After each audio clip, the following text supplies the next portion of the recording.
हमने अब तक लगाई, क्या उसका असर इस पर होगा? जो वैक्सीन से इसमें कुछ अपग्रेडेशन की जरूरत है। जो बुजुर्ग हैं या जिनको पहले से कोई बीमारी है, उनके लिए सुझाव दूंगा कि उनको ज्यादा सतर्क रहना है। नया वेरिएंट है, ये कितना खतरनाक है? बिल्कुल, सावधानी बरतना बहुत जरूरी है। और मैं तो ये कहूंगा कि जो कोविड एप्रोप्रिएट बिहेवियर था, जिसमें हम लोग मास्क को इंक्लूड करते थे, सोशल डिस्टेंसिंग और हैंड हाइजीन को, उसको तो आप अभी तुरंत स्टार्ट कर दें। देखिए, प्रोटीन डाइट बहुत अच्छा होता है इम्यूनिटी के लिए। प्रोटीन डाइट ज्यादा लें, शुगर और जो फैट्स है उसका कंजम्पशन कम रखें, फिजिकली एक्टिव रहें। ऐसे में किस उम्र के वर्ग के लोग को ज्यादा खतरा है इसमें? है कि जो लोग 60 साल से ऊपर के हैं, जिनकी डायबिटीज है, जिनको हार्ट की डिजीज है, जिनकी सांस फूलती है या जिनको सांस की बीमारी है, खास करके उन लोगों को बहुत ध्यान देने की जरूरत है। किसी भी तरह का, चाहे आपकी किडनी की प्रॉब्लम है, आप डायलिसिस पे हैं, बिल्कुल डरने की जरूरत है, सतर्क रहने की जरूरत है, क्योंकि कब इसका स्वरूप चेंज हो जाता है हमें पता नहीं। नमस्कार, स्वागत है आपका। दिल्ली 24 देख रहे हैं आप और मैं हूं आपके साथ लता।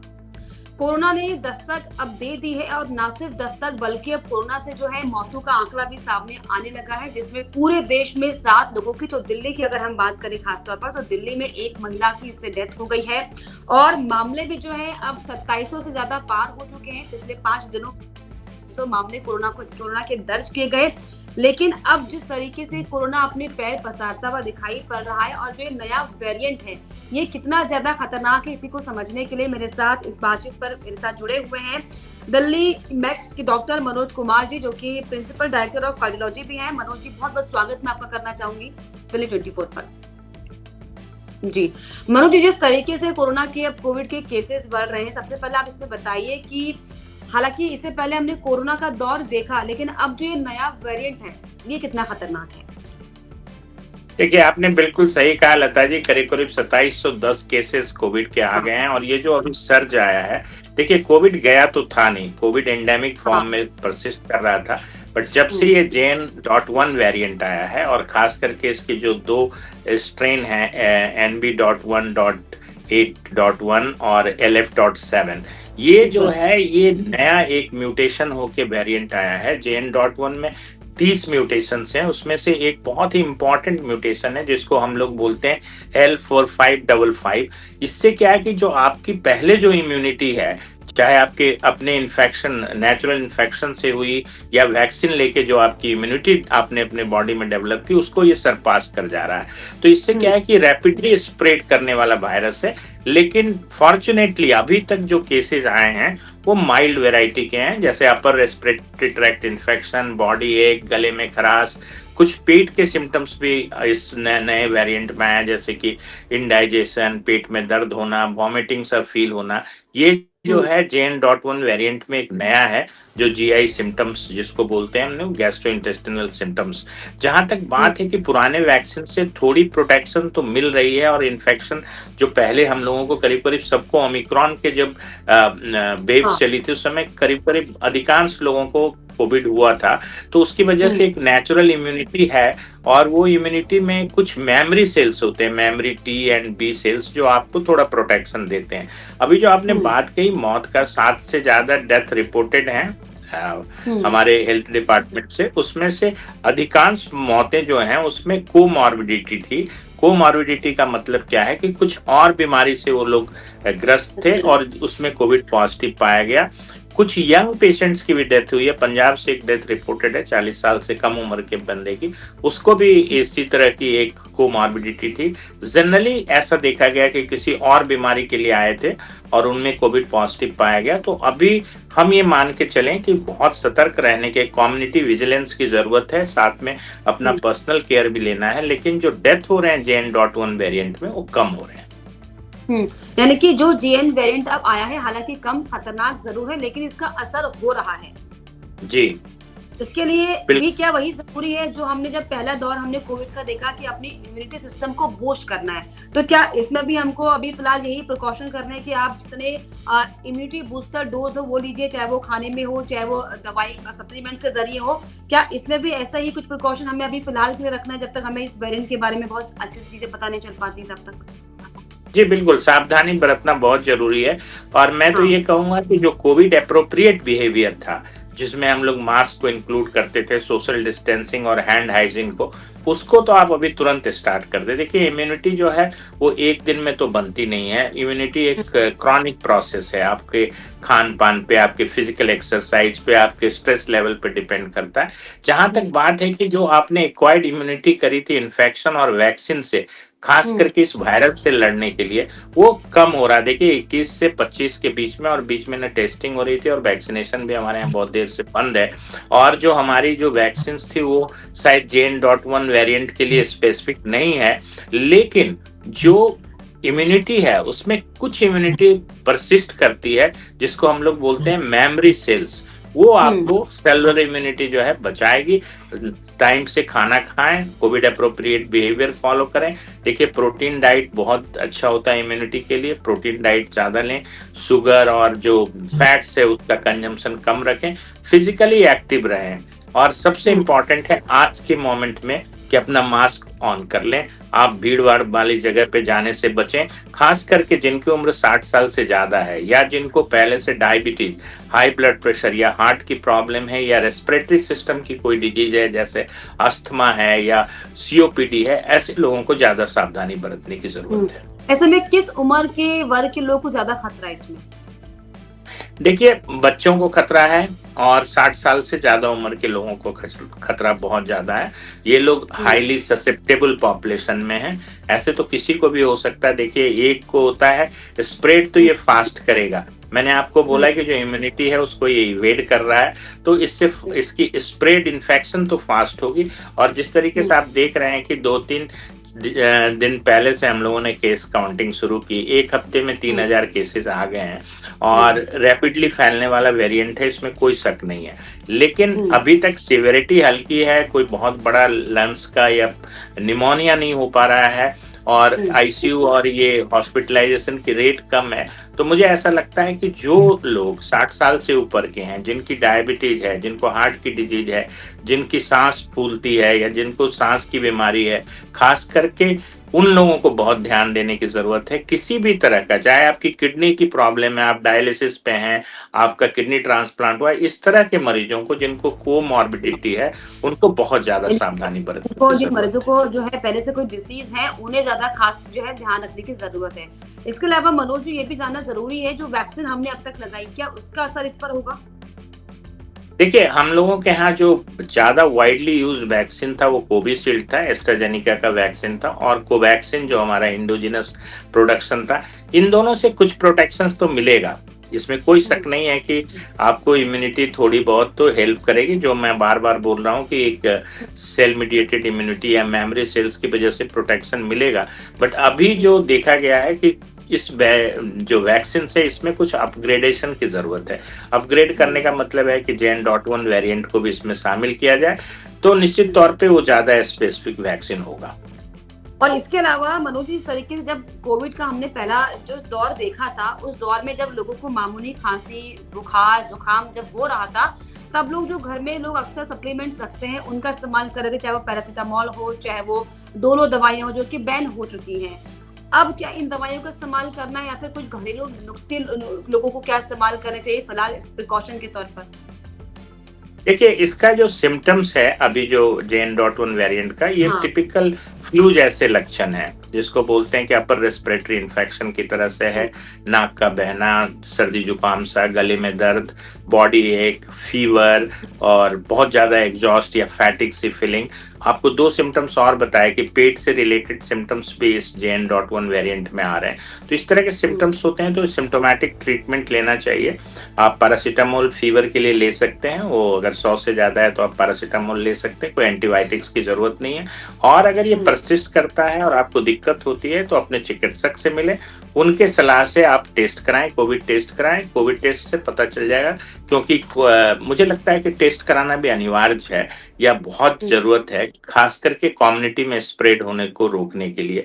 क्योंकि आपको जब पता होगा कि आप कोविड पॉजिटिव हैं तो आप अपने आप को आइसोलेट करेंगे। 3 से 4 दिन का आइसोलेशन एवरेज देखा जा रहा है। तो मुझे लगता है टेस्ट कराएं, और टेस्ट के बाद जो बहुत से सेंसिटिव पॉपुलेशन है, जो बहुत ही ससेप्टेबल पॉपुलेशन है, जो बुजुर्ग हैं या जिनको पहले से कोई बीमारी है, उनके लिए सुझाव दूंगा कि उनको ज़्यादा सतर्क रहना है। अगर उनके डॉक्टर बोलते हैं कि उनको हॉस्पिटलाइजेशन की ज़रूरत है, तो वो हॉस्पिटलाइज़ भी हो सकते हैं। बट मुझे हुँ। लगता है कि जो ये आम जो मामूली सिम्पटम्स जो अपर रेस्पिरेटरी ट्रैक्ट के हैं या फ्लू जैसे हैं, वो जनरली 3-4 दिन में सबसाइड कर जाते हैं और हाँ। रिकवरी अनइवेंटफुल होती है। रिकवरी जल्दी आ रही है, हालाँकि अभी आप ये कह रहे हैं, ये जो म्यूटेशन है ये बहुत अभी फिलहाल नॉर्मल है। फॉर्च्यूनेट ये थिंग्स है कि अभी जो है इतना महामारी की तरह ये नहीं फैल रहा, लेकिन क्या घबराने की ज़रूरत है कि जिस तरीके से स्प्रेड आउट हो रहा है, भले ही धीरे हो रहा हो, लेकिन जिस तरीके से स्पीड कोरोना की बढ़ रही है अलग-अलग राज्यों में, तो डरने की ज़रूरत है या फिर लोग इसे मुझे एक नॉर्मल प्रिकॉशन के तौर पर मैं आपको कहूँगा कि बिल्कुल डरने की ज़रूरत है, सतर्क रहने की ज़रूरत है, क्योंकि कब इसका स्वरूप चेंज हो जाता है हमें पता नहीं है। देखिए 2021 से हम लोगों ने अपने फिंगर बर्न किए हैं, डेल्टा वेरिएंट में क्या हालत हुई थी देश की, तो बिल्कुल डरने की ज़रूरत है। आप डरिए, तभी आप शायद बचाव का कोविड एप्रोप्रिएट बिहेवियर को फॉलो करेंगे। जहाँ तक बात है, जो अच्छी इसके बात है कि अलावा अभी तक हाँ, जी, बोलिए। जहाँ तक अभी तक की जो क्लिनिकल प्रोफाइल है, उसके हिसाब से मुझे नहीं लगता है कि डेल्टा वेरिएंट की तरह ये खतरनाक है। बट देखिए वायरस है, वायरस को अपना स्वरूप बदलने में कोई समय नहीं लगता है और कब क्या आउटकम निकलेगा, तो इसको फैलना, कंटेनमेंट इसकी ज़रूरी है, इसको ये फैलने से रोकना है, जिसके लिए सबसे इम्पोर्टेंट है आज के डेट में आपके माध्यम से दर्शकों को बता दूँ, कोविड एप्रोप्रिएट बिहेवियर। मास्क पहने, हाथ साफ रखें और डिस्टेंस रखें, सोशल डिस्टेंसिंग मेंटेन करें। यानी कि एप्रोप्रिएट अगर बिहेवियर रहेगा तो ये एक हेल्प जरूर होगी कि कोविड जो हमने दौर देखा था वो हम ना देख पाए। लेकिन मनोज जी, जिस तरीके से हमने जो कोविड का 2020 के बाद का जो दौर देखा, कई तरह के लोगों ने जो डोजेस ली, दवाइयां ली बचाव करने के लिए, होम रेमेडीज भी करी, और हमने ये भी देखा कि जब वैक्सीन लोगों ने ली, अलग अलग वैक्सीन जो थी, कोविशील्ड हो चाहे फिर वो दूसरी वैक्सीन हो, वो वैक्सीन लेने के बाद क्या उसका साइड इफेक्ट ही था कि जो लगातार जो हार्ट अटैक्स के मरीज सामने आ रहे थे। अब भी लोग जो है छोटी छोटी दवाइयां ले रहे हैं प्रिकॉशन के तौर पर, छोटा सा लक्षण उन्हें दिख रहा है तो वो डर जा रहे हैं कि कोविड कहीं ना हो गया हो, कोरोना ना हो गया हो, फिर वो दवाइयां ले रहे हैं।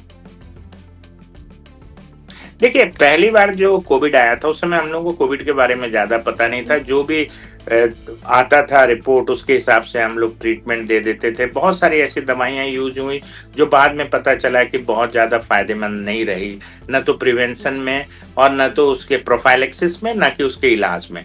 लेकिन बाद में हमने देखा कि स्टेरॉइड से फायदा हुआ, कुछ लोगों को रेमडेसिविर लगा उस समय। अभी एक JN.1 वेरिएंट के लिए एक दवा जो पैक्सिलोविड एक एंटीवायरल ड्रग है वो चल रही है। तो मुझे ऐसा लगता है कि जो भी ट्रीटमेंट लें वो डॉक्टर की सलाह से लें। और मुझे ऐसा नहीं लगता है कि ये काढ़ा पी लो और ये विटामिन्स खा लो।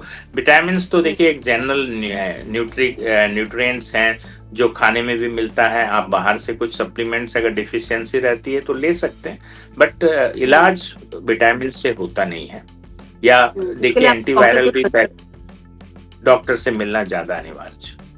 यानी कि घर में बैठकर जो होम रेमेडीज का इस्तेमाल करते हैं वो हो सकता है कि इत्तेफाक के तौर पर काम कर जाए, लेकिन वो ऑथेंटिक नहीं है, ये डॉक्टर्स की राय है। जी बिल्कुल आपसे सहमत हूँ लता जी कि आप होम रेमेडीज आप अपने हिसाब से लेते हैं, उसका कोई क्लिनिकल डेटा नहीं होता है, उसकी कोई प्रूवन एफिकेसी नहीं होती है, तो उस पर रिलाई ना करें।